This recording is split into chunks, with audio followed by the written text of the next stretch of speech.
Escuela Nacional de Cine da la bienvenida a todos nuestros estudiantes y a Hernán Javes y Fernando Venturini, dos realizadores venezolanos importantes para nuestro país y nuestra historia del cine.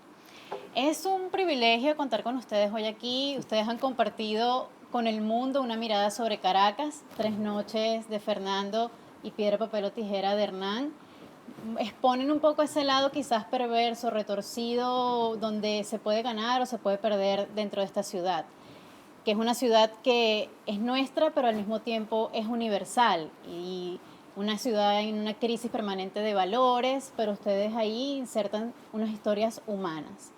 Y tomando como referente el título de tu documental, Zoológico, donde se muestran animales raros, en este caso sus películas, sus ficciones muestran un poco esa fauna caraqueña, ¿no?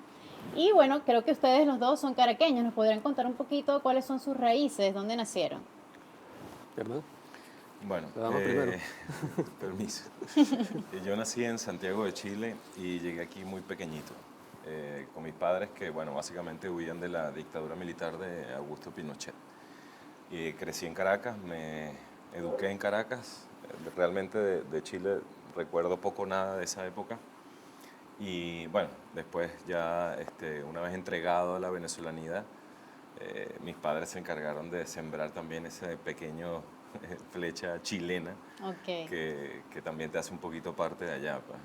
Ok, claro. Tienes un poco de los dos. No, ya soy venezolano. Eres venezolano. Sí, Venezolano como... ya voy por la Vinotinto. Ok. Y Fernando, cuéntame. No, yo soy caraqueño, nací aquí en la Candelaria, la parroquia. Mi familia sí es de Oriente, mi apellido italiano es un poco raro, porque realmente no es italiano, es corso. Y yo soy cuarta generación, o sea, no soy un italiano de primera generación. Mi familia es de Oriente, tiene mucho, pues está muy enraizada en esa zona y tal, y yo tengo un recuerdo profundamente criollo de todo lo que es mi crianza, etcétera, ¿no? Mis referentes, etcétera. Exacto. Entonces, en ese sentido siempre viví un poco con esa imagen de que soy italiano, etcétera, pero no, francamente. No. Sí, mi familia, yo diría que es profundamente venezolana. Y entonces, hablando un poco de esos orígenes, ¿cuál fue ese primer encuentro con el cine? ¿Fue en la niñez? Continúa, así. Bueno, en mi caso sí. ¿Y qué sucedió en ese momento? Bueno, recuérdate que yo soy un poquito más viejo que Hernán, pero soy un poco de esa generación que fue la generación de MTV, ¿no? Ok. Es decir, el amor por el cine viene, por supuesto, de ver películas en televisión, etcétera, etcétera. Pero también fui un poco producto de, bueno, de la llegada de que ya se podían grabar las películas en aquella época con Betamax, no sé qué, la llegada de MTV, la llegada de muchísimos directores con propuestas muy interesantes en Inglaterra, por ejemplo, Ridley Scott, que no eran los directores clásicos, no era la época clásica del cine, ¿no? Y por supuesto primero entra por los ojos, y para mí siempre el cine fue la fantasía máxima, algo encantador, y es muy a posteriori que yo empiezo a estudiar el cine con más seriedad, pues, a nivel más intelectual. ¿Hubo alguna persona cercana que marcara el hecho de que...? Bueno, yo comencé como asistente de dirección a los 17 años, Okay. y la gente que me marcó a mí son los cineastas, ciertos cineastas clásicos. Yo considero que Alfredo Sola es mi maestro.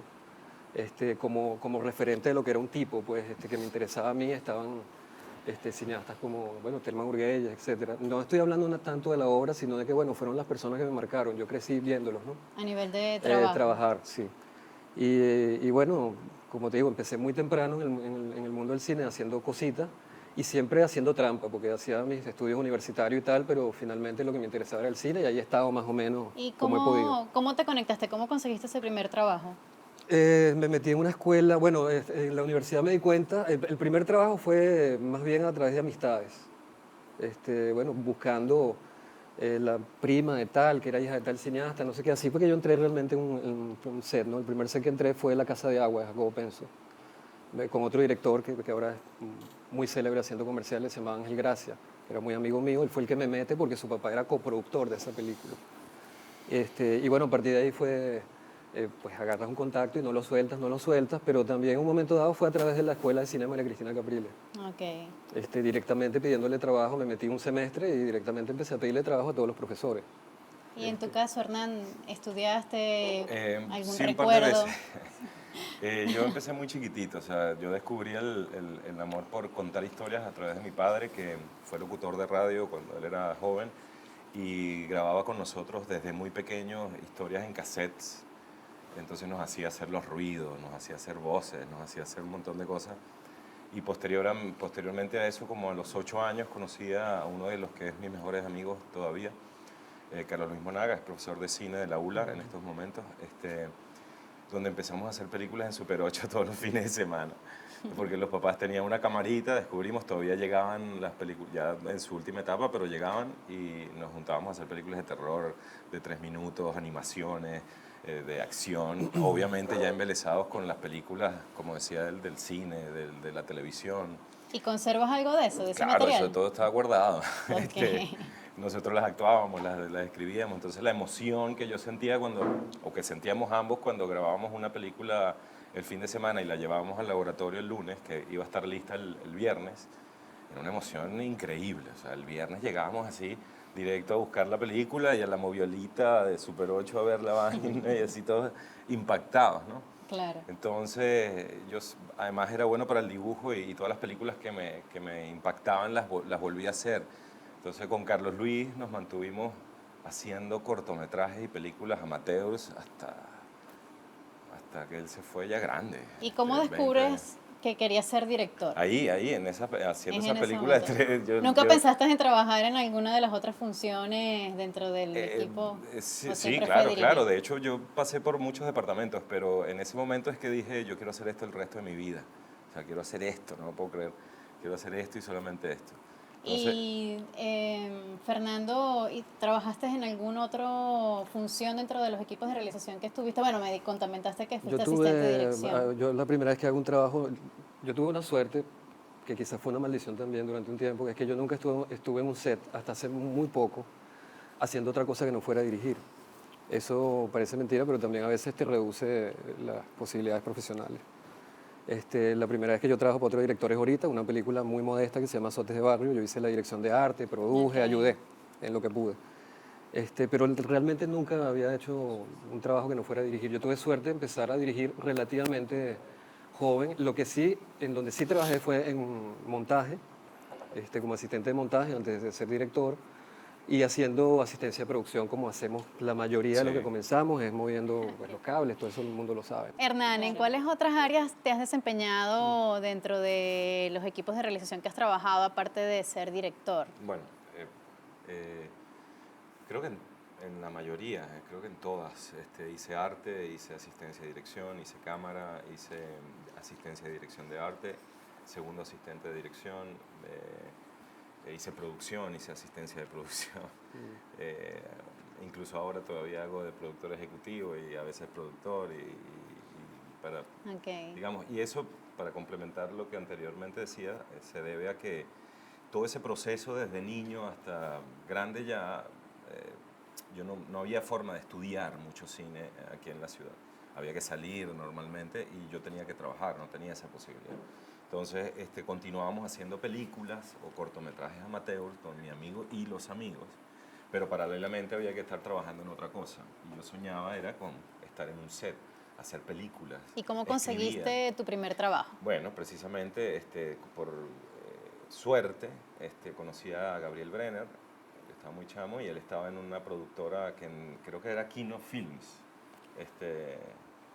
Él estaba desarrollando, era reconocido ya como director, estaba trabajando en publicidad muchísimo y me ofreció trabajar en asistencia de producción. Y yo, por supuesto, le dije que sí de una, solamente para conocer el trabajo de ellos, aprender de ellos y estar en el medio, ¿no?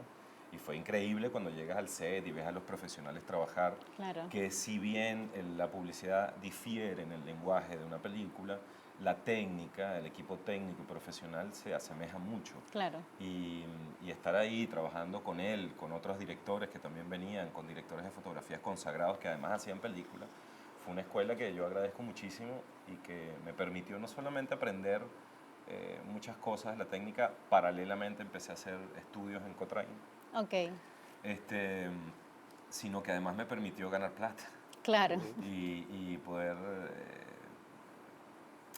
sustentarme a mí y a Exacto. mi familia. Entonces, Y precisamente ustedes ambos se acercaron a otras formas audiovisuales como son el comercial, el videoclip. ¿Qué los mueve a acercarse a esta forma? ¿Es solamente una motivación económica o hay algo ahí? Este, yo comencé haciendo publicidad porque, como dice Hernán, no había una mejor manera de prepararte primero que ganas plata, eso es verdad, pero no había una mejor manera de prepararte para lo que es un trabajo complejo con un set de cine que la publicidad. En Venezuela era la manera, en aquella la época, única todavía industria. creo que lo es. Claro, Dicho eso, yo estuve haciendo publicidad muchos años, dicho eso, yo te diría que al principio siempre es muy emocionante comenzar con una cámara haciendo lo que sea. Si tú conoces tus limitaciones vas a apreciar mucho las oportunidades que te dan y saber crecer, pero francamente llegó un momento en que a mí o sea, a mí me seguiría, ahorita sí me interesaría hacer publicidad estrictamente por dinero. No Ok. no encuentro, ya aprendiste lo que tenías. tengo el interés todavía, pero francamente no encuentro el placer que me da el cine, no es lo mismo, Hernán lo dijo muy bien, son cosas que parecen similares pero no lo son. Hernán ha manejado, es algo que yo le admiro mucho a Hernán, él ha manejado muy bien su carrera publicitaria y su carrera cinematográfica. No todos podemos. Yo, por ejemplo, realmente recuerdo la publicidad como años muy incómodos para mí, muy oscuros para mí. Por cuestiones personales, porque no es el tipo de gente con que quieres estar, no es el tipo de gente a la que quieres... Y porque es un trabajo por encargo. Claro. Pero podría ser en otros Sí, lugares. lo que pasa es que hay 25, 30 personas involucradas en un trabajo que tienes que hacer tú. Y hay que decirlo, no es lo Claro. mismo hacer una publicidad en Dinamarca, donde probablemente la gente que está muy clara de que está vendiendo un producto, pero puedes hablar en el set de otras cosas, o hacerla aquí, donde es un universo muy cerrado, realmente con las miras muy cortas. En general. En general, ¿no? Pero también hay gente interesante. Sí, claro.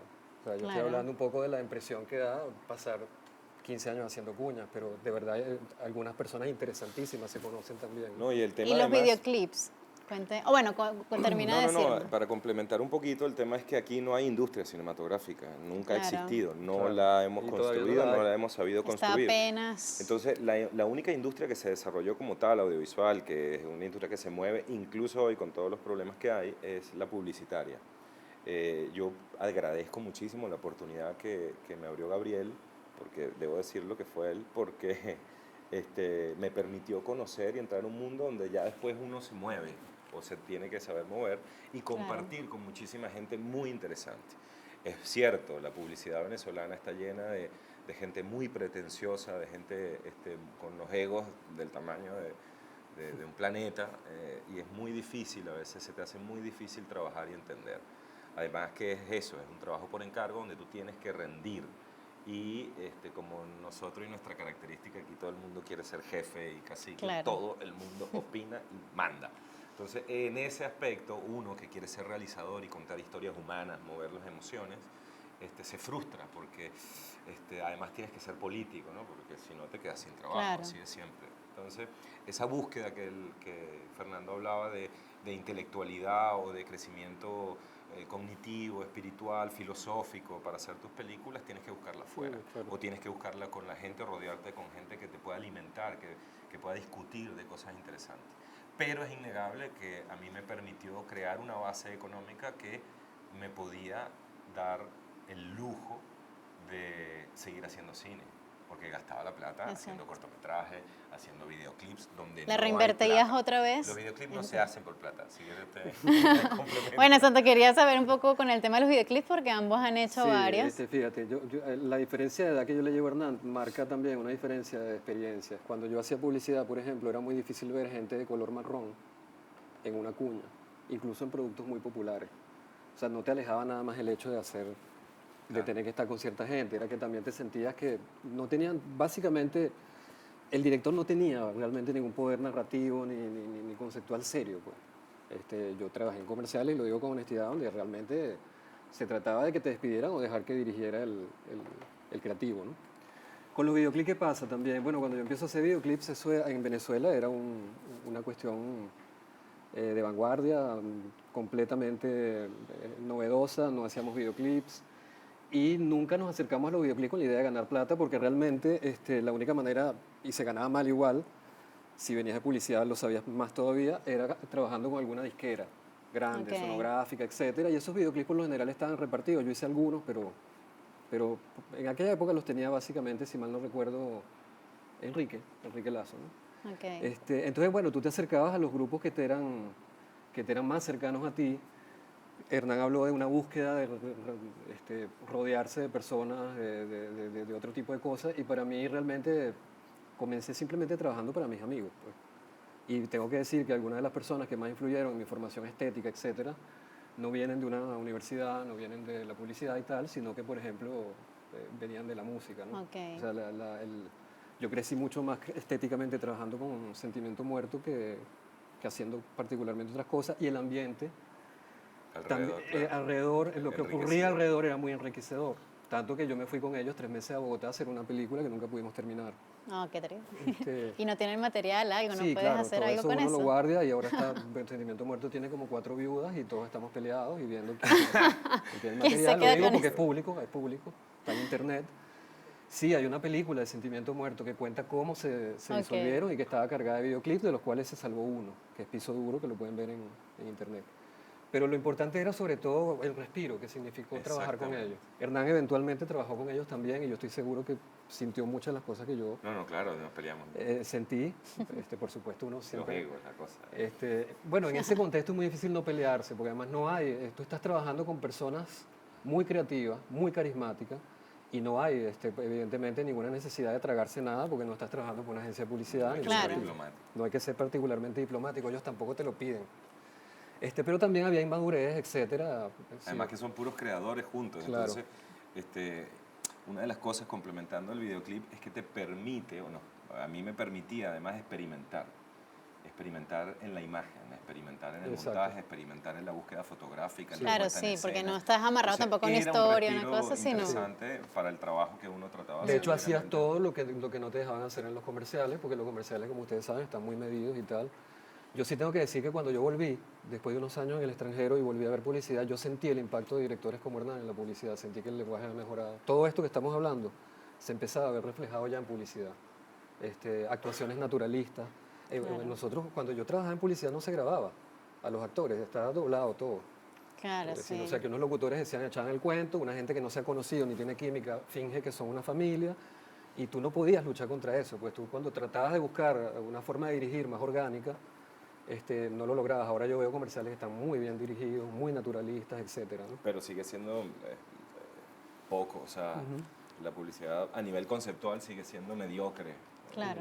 Como en otras cosas también que seguimos siendo mediocres, pero Sí. esas cosas están cambiando. A mí, la publicidad venezolana Muy bueno. realmente es una publicidad atrasada con respecto a lo que se hace en publicidad en otras partes A del nivel mundo. conceptual. A nivel conceptual. Porque de realización creo que tenemos un nivel Perfecto, que sí. está muy bueno. O sea, hay gente Yo- dirigiendo que está Cuando haciendo yo cosas me interesantísimas. volvía, disculpe Hernán, cuando yo volvía, por ejemplo, de una gira con mi modesta película Zoológico, que fue una cosa muy chiquita cuando se hizo, y tenía que sentarme con ejecutivos de publicidad, los tipos eran bastante crueles.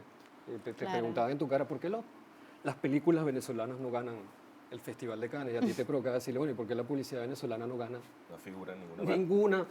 ningún premio de publicidad internacional? O sea, el punto es que sí ha habido un crecimiento, la publicidad se ha nutrido de alguna manera de la inquietud de directores como Hernán. Sí, que tienen que incursionar que en ese... comienza diciendo, voy a en el hacer un mundo de la videoclip, publicidad. quiero experimentar, quiero hacer cosas diferentes, pero termina con una persona que es capaz de hacer una película compleja. Es la publicidad la que se va a beneficiar posteriormente de una inquietud personal de él, ¿no? Claro. En lo personal siento que la publicidad todavía no aprecia y respeta como debiera ese tipo de impulso que tienen muchos directores, pero cada vez más, porque cada vez más la gente que está en publicidad está mucho más orientada hacia hacer películas y hacia ser narradores completos.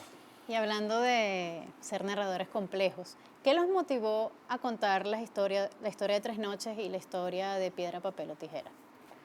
Piedra, Papel o Tijera es mi segunda película. La primera se llama Makuro, no es mía, no me pertenece. Yo adapté el guión que recibí, lo trabajé con la Fundación La Villa del Cine, que bueno, podemos perder todas las horas explicando un poco cómo funciona, pero básicamente yo tenía la necesidad de esta historia por, bueno, cuestiones personales, sentimientos personales. ¿La escribiste tú? La escribí yo, digamos, el primer script, el primer guión lo escribí yo.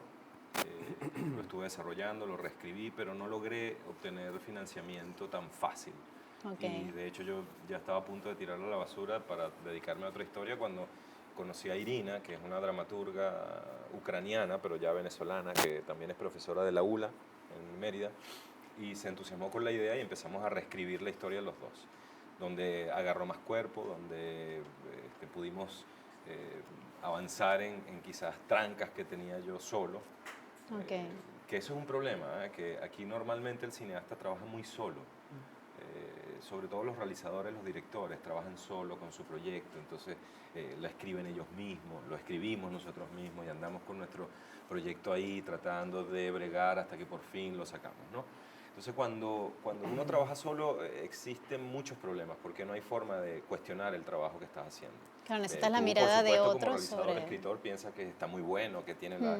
Pero cuando lo confrontas con otras personas que quizás puedan darte luces, te das cuenta de que tienes muchos errores por aquí, errores por allá, o cosas que hay que profundizar mucho más. Entonces, eso era un paréntesis. Creo que la discusión, la confrontación es una cosa que ustedes como estudiantes deben intentar, siempre. O sea, tener un proyecto y estar y reunirse con la gente que ustedes crean que les pueda hablar sin pelos en la lengua y entender lo que quieren decir y confrontar sus ideas, sus proyectos.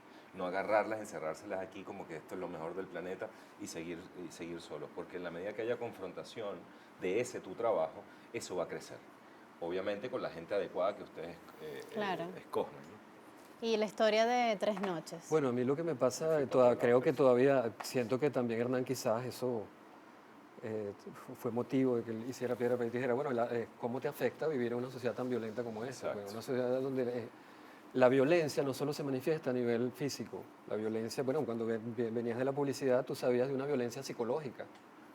Este es un país violento a todo nivel. A mí una vez un periodista me preguntó por qué yo había hecho una película de policías putas y malandros y le dije, mira, a lo mejor la próxima es sobre periodistas, pero no te quejes si los periodistas de mi película parecen policías putas y malandros. Claro. Porque es la sociedad que tenemos. Exactamente. Lo que está Entonces, alrededor. en ese sentido, el tema un poco de Tres Noches era cómo yo me acercaba un poco a ese ambiente que no tiene que ser a golpe, no tiene que ser... Yo, por ejemplo, tengo poco barrio, parece mentira, pues después la gente me dice que sí, que tengo mucho en la película, ¿no? Hay poco barrio. Sí. Pero básicamente una sociedad pues, descompuesta moralmente, muy banal, que es uno de los problemas que hemos tenido para salir de este caos en que estamos, que somos además muy banales, muy superficiales, y donde la gente suele confundir algo tan superficial como las formas, ciertas reglas de educación, con la verdadera, el verdadero respeto social, con el verdadero respeto hacia el otro. Yo prefiero que un español me hable seco como hablen ellos, pero me respete como persona, que alguien me hable con muchas florituras y al final me está imponiendo de pronto cosas porque, bueno, por una cuestión política o por una cuestión de cualquier naturaleza, ¿no?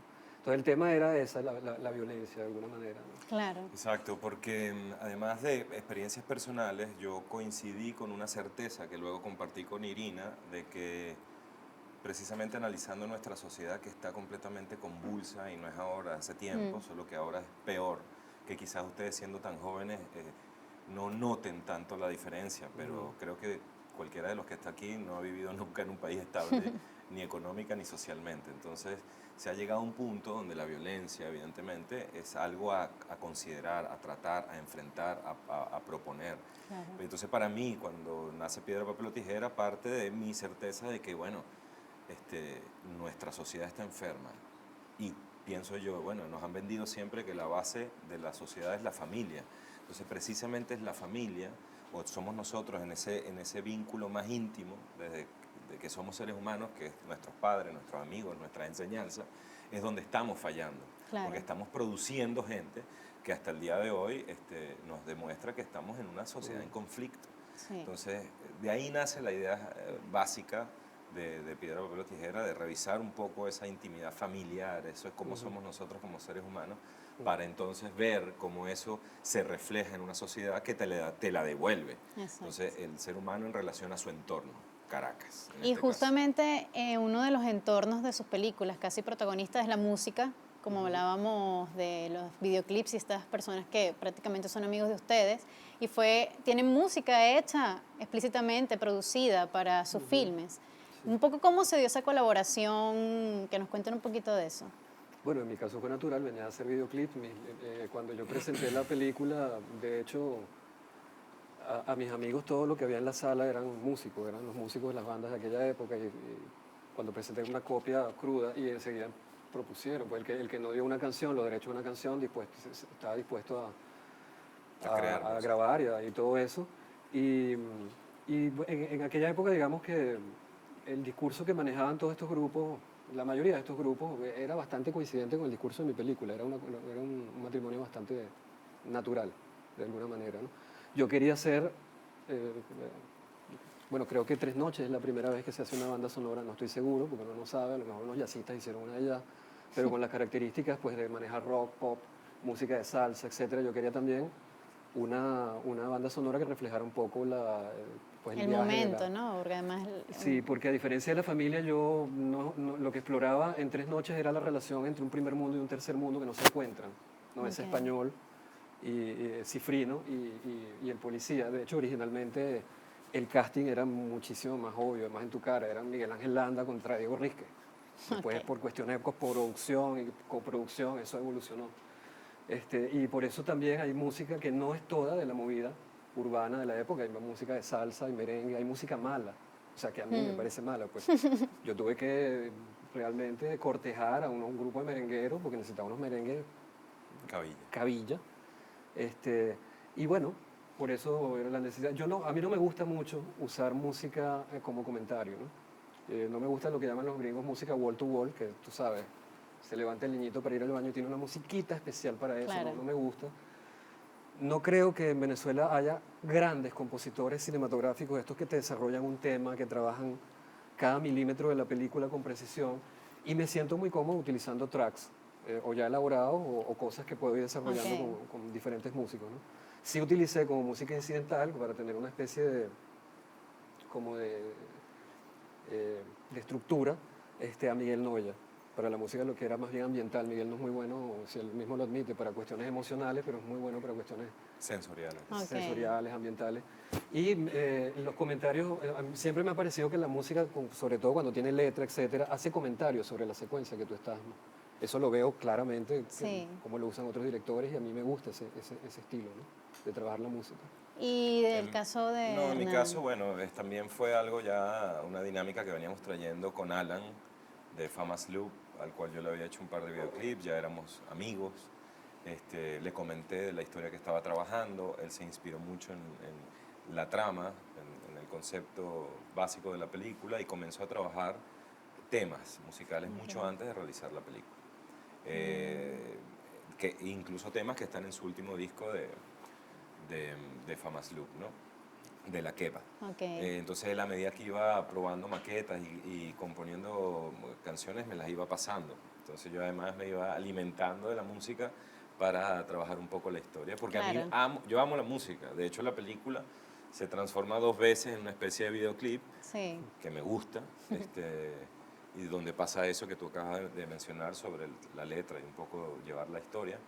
Y luego, Alan, de tener ciertos temas que yo quería incluir en la película, se dedicó a hacer la música incidental, digamos, todo lo que es lo demás. Yo tampoco me gusta que haya mucha música. En este caso fue bastante problemático y bastante encontronazos con Alan porque el tipo hizo música para toda la película, de principio a fin. Entonces fue muy duro, pero a la vez a mí me gustan los silencios, me gusta que no esté siempre presente la música, me gusta experimentar con esas cosas. Entonces fue muy orgánico el proceso con Alan, bastante confrontado, pero a mí me gusta, porque tampoco nos vamos a matar, sino que simplemente es decirse las cosas, y mira, a mí no esto, aquí ellos sí, aquello acá, porque eso es bueno, ¿no? Claro. Entonces fue muy orgánico, yo estoy muy orgulloso de la música de la película, creo que le aporta, es una gracia más. ¿Cómo han conformado sus equipos de trabajo? ¿Siempre les gusta trabajar con los mismos profesionales o cómo han manejado eso?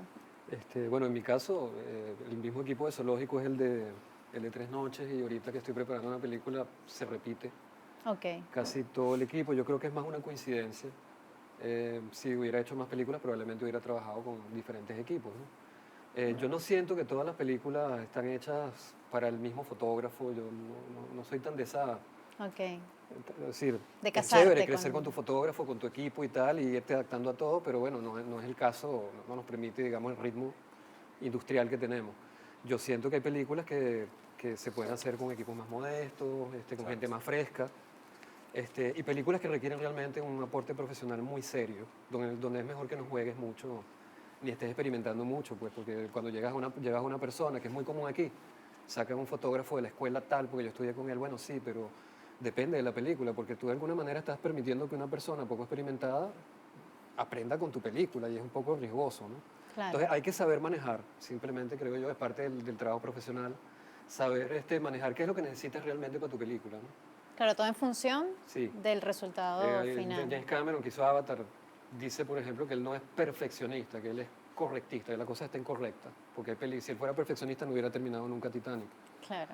Eso lo puedes aplicar tú modestamente a tu trabajo, pues hay películas donde vas a requerir un nivel de técnicos, de producción, etcétera, muy complejo, porque la historia lo pide, siempre manda la historia, siempre manda si tú respetas digamos, el cuento que vas a echar, él es el que manda el tipo de producción que tú vas a necesitar.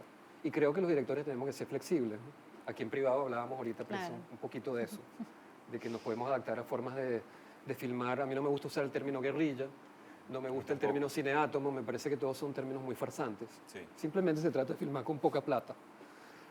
Yo le puse otro nombre. Sí, ¿Cuál? Eso sí. Cinecin. Cinecin. Cinecin. Bueno, como cuando aquí había un chiste antes, cuando salió la película Evita, ya el chiste no es tan moderno, pero cuando salió la película Evita decían que aquí las producciones de época eran estilo Evita, ¿no? Evita ver ese poste de luz, evita ver ahí el carro que se ve en la esquina. Entonces, bueno, se trata un poco de adaptar. Si tú eres un profesional serio y si tú tienes ya una capacidad de digerir una imagen, sabes dónde te va a salir una payasada, una mamarrachada. Eso no lo vemos tanto, ¿no? En el cine nacional todavía vemos películas pretendidamente históricas con grandes errores garrafales Claro, a sí. todo nivel, ¿no? Sí, No sí, estamos sí, hablando de nivel histórico, estamos hablando de que, bueno, Todo. los trajes de ciertas películas lo hacen con tela de cortina, chico. Ok, ¿Entiendes? sí. Y los cortes no son los de la época y puedes ver la máquina de coser perfectamente porque el director además filma justo sobre el hombro para que veas. Se trata un poco de ser serio, bueno, contar con el equipo que necesitas, buscarte el equipo que necesitas para la película que estás haciendo. Y en tu caso, Hernán. Bueno, básicamente, yo hace muchos años considero que el trabajo de una película, bueno, el trabajo cinematográfico básicamente es un trabajo en equipo, donde puede haber 2 personas o puede haber 60 personas trabajando una película. En el caso de los comerciales, te permiten tener una dinámica constante de estar filmando y entregando, filmando y entregando, filmando y entregando y probando a un montón de gente. Claro. Y aquellas personas que son fajadas, que tienen conocimientos, van destacando. Además que uno normalmente empieza con el tiempo a tratar de juntarse con la gente que más o menos tiene tu criterio en la vida, no solamente en el cine. Claro. Obviamente con diferencias de carácter y pensamientos y metas, lo que tú quieras, pero hay una coincidencia. Entonces, para hacer una película, yo creo que lo primordial es contar con un equipo humano, artístico y técnico que te haga el proceso armónico, eficiente, profesional. Entonces, uno en la medida que vas avanzando en los años, vas rodeándote de gente que va, en definitiva, conformando un equipo. Claro. Hacer una película, como dice Fernando, es bien serio. Puede ser una película muy sencilla, tipo guerrilla, aunque no nos guste el término, pero que estaba establecido, o una película mucho más montada profesionalmente. El equipo se tiene que engranar, el equipo tiene que estar concentrado en la película, Exacto. desde el director o hasta el último eslabón del Sí, equipo. todos están al servicio Todos de... aportan, o sea, nadie sobra, todo el mundo tiene una función y una cosa que hacer. En la medida de que tú logres rodearte como director o en distintas funciones, trabajar con esos equipos, de gente que además de ayudar a echar el cuento con el mejor profesionalismo, también con la actitud y también con la energía que amerita hacer una película. Yo no pude repetir el mismo equipo en general de una película a otra porque la primera no fue con gente que me correspondía a mí seleccionar. Pude seleccionar algunos, el director de fotografía, un actor y uno mucho más. En Piedra, Papel o Tijera yo traté de rodearme de la gente con la cual yo me siento cómodo en todos los aspectos. ¿Cómodo qué significa? Que compartimos criterios, que sé y conozco su talento y su profesionalismo para desarrollar su función, y que sé que además por su pasión, por su entrega, van disculpen la repetición, pero está bien. a entregarse de corazón, alma y profesión al film, que Sí, para mí es lo ideal, ¿no? yo quisiera hacer un inciso. Hernán y yo llegamos a dirigir después de haber dirigido bastante. Ahorita es muy común que llegan jóvenes cineastas, y eso es un problema para el SENAC, a dirigir y no tienen la experiencia de poder distinguir si el equipo está bien armado o no. Y es Claro. muy común algo que antes no se oía, que una película se pare porque se le acabó el dinero. Es decir, hay unos malos cálculos que no se engañen, es falta de profesionalidad. Claro. Si O tú de estás- experiencia. O sea, Nosotros aquí Sí. filmamos, cuando filmamos con el SENAC, unas condiciones que son únicas en el mundo. Tú te montas tu propio equipo. ¿Por qué habrías de tener un problema entonces si tú lo montaste? Claro. Debería de ser un sueño. Yo, de hecho, Tres Noches para mí fue un sueño. Fue la vez que dirigí con la gente, como dice Hernán, que yo adoraba de la publicidad, que había descubierto. Y para mí nunca fue filmar con mi familia. Exacto. Entonces, tienen que estar muy atentos a eso y entender que así como se les da ahora la oportunidad de filmar sin tener la experiencia para hacerlo, porque llegan al largo sin tener la experiencia para hacerlo, bueno, ahora es más jodido. Claro. Y perdonen el no, concepto. no, es complicado. Ahora es más fregado que ustedes lleguen a una producción sobria, profesional, etcétera. Hay muchas más posibilidades de que se equivoquen, de que el equipo les metan gato por liebre, porque además uno trabaja con lo que hay en el mercado y te lo recomiendan y punto. Y ustedes tienen que ser muy hábiles en ese sentido para saber qué es lo que están montando y bueno, no siempre lo veo tan fácil. A veces veo sinceramente directores que pasan de hacer 2 cortos de postproducción prácticamente, cortos que se filman en un fin de semana, envenenas después Sí. en casa de un amigo, una productora, y eso ya los califica para pedir un largometraje. Claro. Y montan unas Y- cosas que, mira, uno no es nada raro, pues que pasan las cosas que están pasando, que queden películas a la mitad, que los actores se vayan, bueno, pasa de todo ahora. Y justamente hablando del tema del SENAC, ¿cómo se dio el financiamiento? ¿Cómo fue ese proceso de financiamiento de sus 2 filmes? ¿Cómo fue esa colaboración de ustedes con el SENAC? ¿Cómo se dio? Bueno, uno de los requisitos, y eso también es parte de que ustedes como estudiantes aprendan, es que para hacer una película uno tiene que prepararse muy bien, muy bien. No importa el nivel de producción que sea, pero uno tiene que estar preparado. Y hacer cortometrajes es un punto que hay que considerar.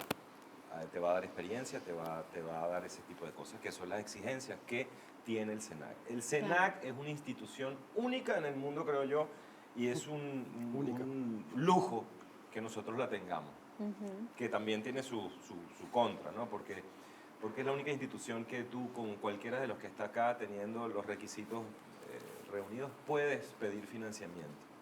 En el caso mío, la película fue financiada por el SENAC, pero no sin antes, después de 2 intentos que me la rechazaron, que en fin, que yo me daba contra la cabeza. Eso es normal. ¿No?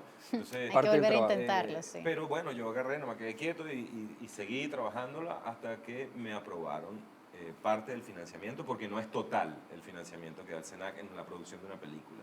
Puede ser hasta el 70% como máximo. Después tú tienes que complementar ese financiamiento.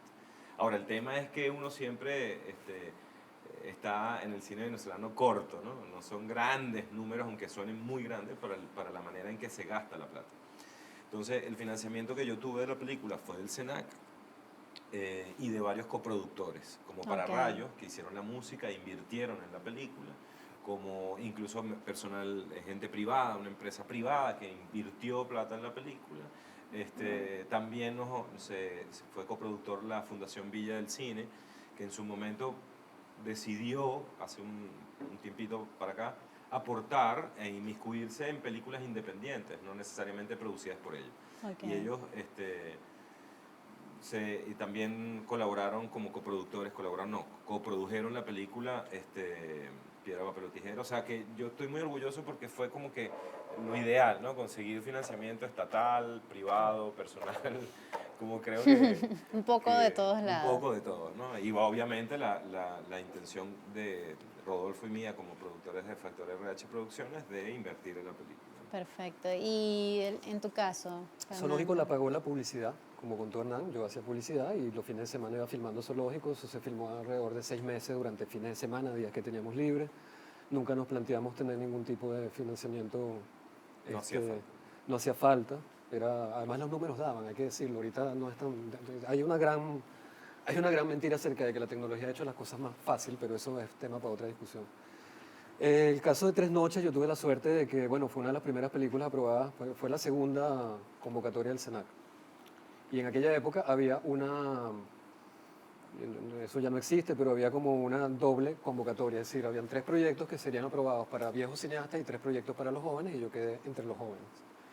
Okay. El SENAC me dio 60 millones de aquella época, pero yo tenía 300 de una compañía privada que se llamaba Cinemarte, de Hernán Pérez Belisario, que es un hombre de televisión, pero que siempre ha invertido en cine. Y esa compañía estaba en manos, digamos, la manejaba ejecutivamente Luis Alberto Lamata. Y Luis Alberto, pues, había escogido proyectos en los que quería invertir, y entonces coincidió que el SENAC me dio la plata, ellos también escogieron, y yo realmente me sentía muy bien, porque además siempre he pensado que el Estado no debe pagar todas las películas, que tenemos que tener un nivel competitivo, etcétera, etcétera, ¿no? Entonces fue una película más financiada por la empresa privada que por el SENAC. ¿A qué están dedicados actualmente? ¿Tienen algún proyecto futuro? Sé que Fernando está con Piedra de Mar, creo. Sí, Cuéntanos un poco me da de risa eso. porque supone que todos los proyectos son secretos, porque todo el mundo sabe lo que... No, pero yo vi la página en Facebook. Sí, sí. Bueno, Matatigres, Sobrevivir. Estoy escribiendo mucho para otras personas, lo cual es una experiencia nueva para mí. Y tengo la fortuna de tener varios guiones ya guardados, ¿no? Yo comentaba aquí en privado que muchas veces me han preguntado por qué no hice una película inmediatamente después de Tres Noches. La verdad, no es culpa de nadie. Yo no tenía un guión en ese momento ni sabía qué historia quería contar. Aparte de eso, tuve un momento en el que me fui del país por unos años, estuve un tiempo en Italia, un tiempo en Barcelona, pero realmente un poco también estudiando la parte de escritura de cine, que me interesaba mucho. Okay. Cuando hice Tres Noches noté que había carencia como director, que me quería preparar muchísimo más, etcétera. Y ahora tengo la fortuna de, bueno, de que quiero volver al cine y no parar, como muchos directores. Yo sé que Hernán tiene el mismo ímpetu de que, bueno, ya no queremos parar, queremos hacer cine una tras otra, si es posible. Y bueno, tengo Piedra de Mar, tengo un proyecto en el cual estuve trabajando 7 años, porque es la adaptación de una novela, me costó comprarla, me costó muchísimo adaptarla, no es una novela con un flujo narrativo convencional, es una novela de adolescentes, es muy diferente a Tres Noches. Y luego hay otros proyectos de bajo presupuesto, porque yo quiero hacer películas sin estar atado al SENAC. Tengo proyectos muy pequeños y otras cosas que se fueron acumulando. O sea, me encanta el policial, entonces tengo un guión de policial que estaría esperando en cola después de Piedra de Mar. Y un proyecto muy grande, que de hecho el SENAC me pagó lo que es el desarrollo de guión, me ayudó muchísimo, pero decidí pararlo porque es un proyecto de época, es muy caro, no es de época así, siglo XVIII, nada de eso, ocurre entre los años 60, 70, 80 y 90, porque es la historia de la época de oro del boxeo venezolano, de cómo nosotros quebramos al boxeo internacional, y por eso es que ahora el boxeo no es una cosa popular, etcétera, sino algo que tú ves en Las Vegas, ¿no? Hay una historia ahí detrás en la que tuvimos que ver nosotros los venezolanos, las mafias del boxeo venezolano, ¿no? Que en una época lograron dominar prácticamente el boxeo internacional. Nosotros fuimos los que inventamos esas cosas como el peso pluma, gallo, mini mosca, ¿no? Eso no lo iban a inventar los gringos, que tenían unos tipos inmensos. Entonces estoy en esos proyectos, la idea es no parar en la medida de lo posible, y esta nueva cosa que se ha dado de poder trabajar con otros directores, escribiendo con ellos me están ayudando también, vincularme a películas no solo como director, sino como productor y en otras capacidades. En eso estoy un poco contento, porque creo que a pesar de todos los problemas que hay en el país, a pesar de que siento que el boom del cine es más cuantitativo que cualitativo, indudablemente es un momento especial. Claro. Indudablemente estamos en un momento en donde si no haces cine es por tu culpa. ¿Sí? Entonces me siento muy optimista en ese sentido, ¿no? Y Hernán, ¿qué traes por ahí? No, yo estoy montando un proyecto para preproducirlo el año que viene. Es una historia de pocos personajes, se llama Ponguao, de reencuentros, de diferentes culturas y del encuentro de identidades. También tengo 3 guiones que tienen que esperar su proceso, pero en principio estoy dedicado a esto. También Matando Tigres, haciendo algunas publicidades en la medida que se pueda. Como productora con Rodolfo en Factor RH estamos produciendo la película de Lorenzo Vigas. Estamos por estrenar este año Papita Manito Tostón, que fue una película de Luis Carlos Hook. Y de Secreto de Confesión de Henry Rivero. Y entonces estamos también en todo esto de mostrar la película Piedra, Papel o Tijera y Azul y no tan rosa, que también produjimos nosotros, en festivales, logrando, en este momento estamos negociando la posible distribución de Piedra, Papel o Tijera en otros países. Hay que estar detrás de todos esos proyectos y que llevan tiempo y organización. Claro. Entonces, bueno, en eso estamos y también desarrollando proyectos donde todos ustedes están invitados para, de alguna manera, aportar de alguna forma a la cultura de este país, compartiendo con estudiantes, yendo a los colegios y hablando sobre valores, produciendo cortometrajes que nos hagan un poquito reflexionar y cuestionar las situaciones que estamos viviendo actualmente. O sea, yo creo que hoy en día aquí en Venezuela necesitamos participar socialmente todos. Claro. Ya no es simplemente ser una persona buena y que te dediques tú por tu lado, no. Tenemos problemas tan grandes acá que yo creo que todos sabemos y todos intuimos que hay que tener una participación en ver cómo hacemos para salir de esto. No hablo del gobierno, hablo de esta carencia nuestra que produce estos gobiernos. Entonces, ¿cómo podemos organizarnos mejor para tener una sociedad un poco más evolucionada en un futuro y nos permita hacer cine maravillosamente y a la vez vivir un poco más en paz? Claro, Entonces, en vez de poner un granito de arena eso hay que poner también ocupa. más arenita. Exactamente, por ahí andamos. Ok, antes de terminar, me gustaría que les dejaran unas últimas palabras, un consejo a estos jóvenes que se quieren dedicar a hacer cine. Bueno, tenemos poco tiempo, así que vamos a tratar de ser lo más breves posible, ¿no? Lo obvio, formación, técnica, saber lo que tienen que saber, como un médico tiene que saber operar o hacer lo que sea, ustedes tienen que estudiar todo este tipo de cosas. Eso es lo obvio y ustedes lo saben. Lo no obvio es que ustedes tienen que invertir también mucho tiempo en su formación profesional, eso lo hemos tocado por ahí. Un director tiene que ser alguien con una visión del mundo, buena, mala, genial o no, pero con una visión del mundo. Y un director tiene que tener personalidad. Cualquier ser humano sabe que es muy difícil construir su propia personalidad. Y eso es algo que es fundamental para ustedes, más allá de la técnica, más allá de todo eso. Yo les dije, ser un cineasta es ser de alguna manera un intelectual que maneja estructuras narrativas, que maneja motivaciones complejas, psicológicas, etc. Y para eso hay que formarse.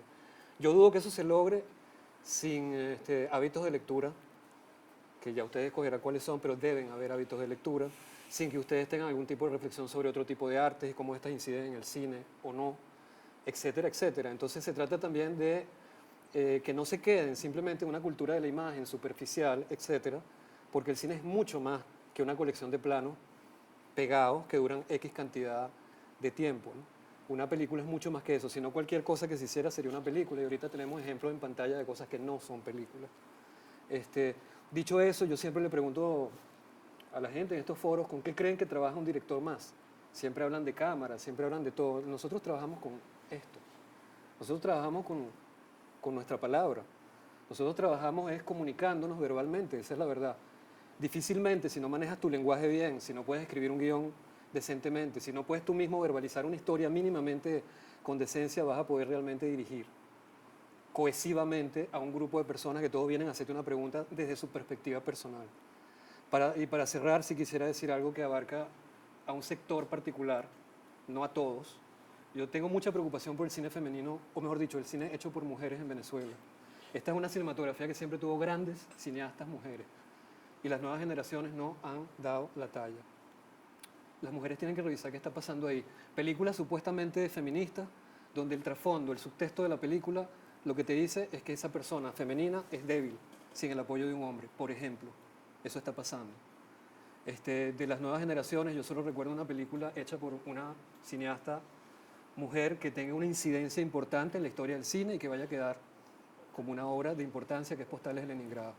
De resto estamos viendo un tipo de cine femenino, no sé por qué está pasando eso, muy superficial y con una concepción del feminismo completamente rosa y completamente banal. Entonces tengo cierta preocupación por ese lado de las cosas, porque si alguien tiene que hablar y protestar en esta sociedad son las mujeres.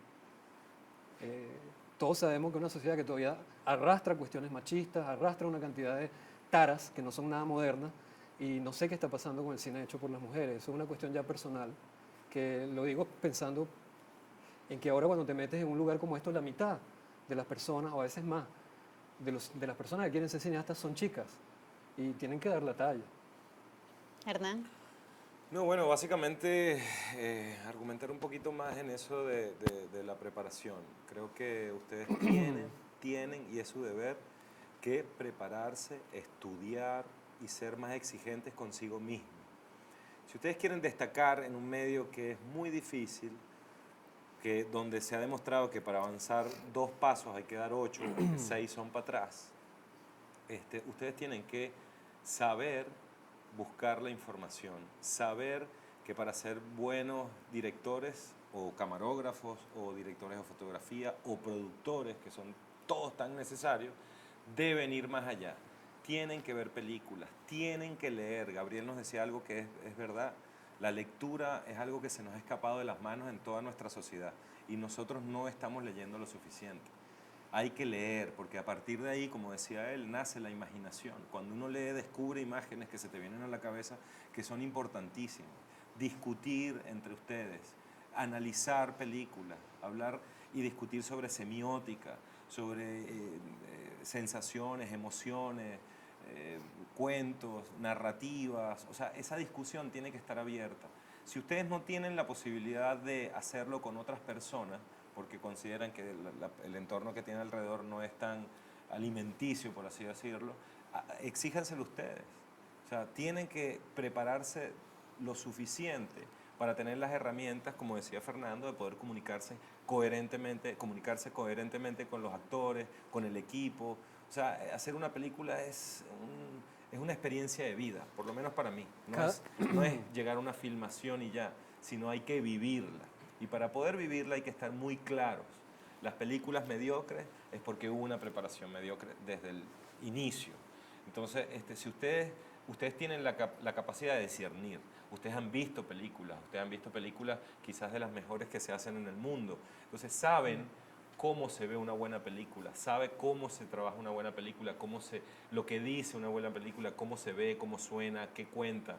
Entonces, tienen que tener la capacidad para exigirse tanto para poder llegar a sus metas.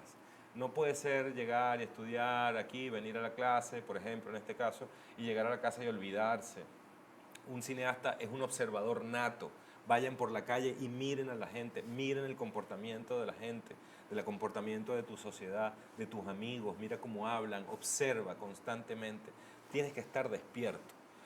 Esa luz que se genera cuando tú estás despierto, además de desarrollar tu carácter, se genera experimentando en la vida. O sea, un cineasta que va de la casa al colegio y del colegio al bar de siempre y a la casa del amigo y así, que su universo es pequeño, es difícil que pueda hacer cosas más grandes. O sea, tienen que ampliar la visión del universo, tienen que tratar de ir a la calle, tienen de que vivir, de tener experiencias con las demás personas, de entender el centro de Caracas, el metro, la calle, en cualquier ámbito. O sea, tienen que estar despiertos y buscar siempre la información que se necesita. Preguntar cuando no se sabe. O sea, mucha gente aquí no pregunta o no preguntamos porque nos da pena. No, es mejor preguntar a tiempo que después estar en conflicto. Y van a descubrir cosas muy interesantes de ustedes mismos en este camino. Por ejemplo, es común que tú veas en guiones venezolanos que alguien está en un carro de copiloto en la noche y de pronto se acuesta a dormir. ¿Por qué se acuesta si está en un carro sentado? ¿No? Esas cosas las ves mucho en los guiones. Bibliotecas empolvadas. Empolvar algo es ponerle polvo. Será biblioteca polvorienta. Entonces van a empezar a descubrir una disfuncionalidad de la propia sociedad que se refleja en nosotros mismos. Y en la medida que estudian más y aprenden más a contar sus historias, van a descubrir que están pensando mejor, que están más agudos, que están comprendiendo mejor su proceso y el proceso que pasa alrededor. El cine también, ejercer el cine, como lo está proponiendo Hernán, es una forma de autocrecimiento. Perdón, una pregunta. ¿Quiénes han tenido la oportunidad de viajar a otros países, aquí en Latinoamérica? Casi todos, ¿no? Privilegiado. Por ejemplo, ¿y ustedes se han dado cuenta o tienen la habilidad de no compararla, pero sí ver cómo es la sociedad donde han estado un tiempo y la nuestra, ¿no? Entonces, de repente ver otras sociedades que se forman más. Porque el cine argentino sigue siendo una referencia a nivel latinoamericano y mundial, si son tan parecidos a nosotros. Incluso hoy que tienen hasta los mismos problemas sociales, casi, ¿no? Tú vas a Buenos Aires, por ejemplo, y ves a la gente leyendo en el metro, leyendo en el taxi, leyendo en la plaza, discutiendo. Hay movimientos culturales latentes, porque se han dado cuenta además de que la cultura forma parte de la experiencia psicológica, filosófica y espiritual de una persona, la forma. Entonces, en la medida que nosotros hurguemos ahí en la pintura, en la música, en la literatura, en el cine, incluso en la televisión o donde quieran hurgar, para poder discernir, comparar, alimentarse en constante conversaciones con los demás, no se conformen, no crean que se las saben todas. O sea, no, eso es mentira, no sabemos ni la mitad y la vida no alcanza para saberlo todo. Entonces, en la medida que ustedes estén conscientes de que hay que ser humildes para formarse y exigirse a sí mismos, van a poder exigir a los demás. Y una película es, chamo, un proceso y es una experiencia que además involucra a mucha gente.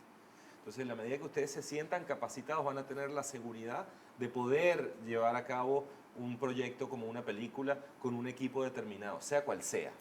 Los técnicos identifican con una gran rapidez si están en manos de un tipo serio o no. Hay directores los actores, aquí, los técnicos, los todo. técnicos. Hay directores aquí que cuando van a trabajar en un ambiente completamente hostil hacia ellos porque no los toman en serio y francamente me parece merecida la situación. Traten de prepararse para que no les pase eso. Sí, ser muy exigentes, por favor. Se nos acaba el tiempo. Eso es importante.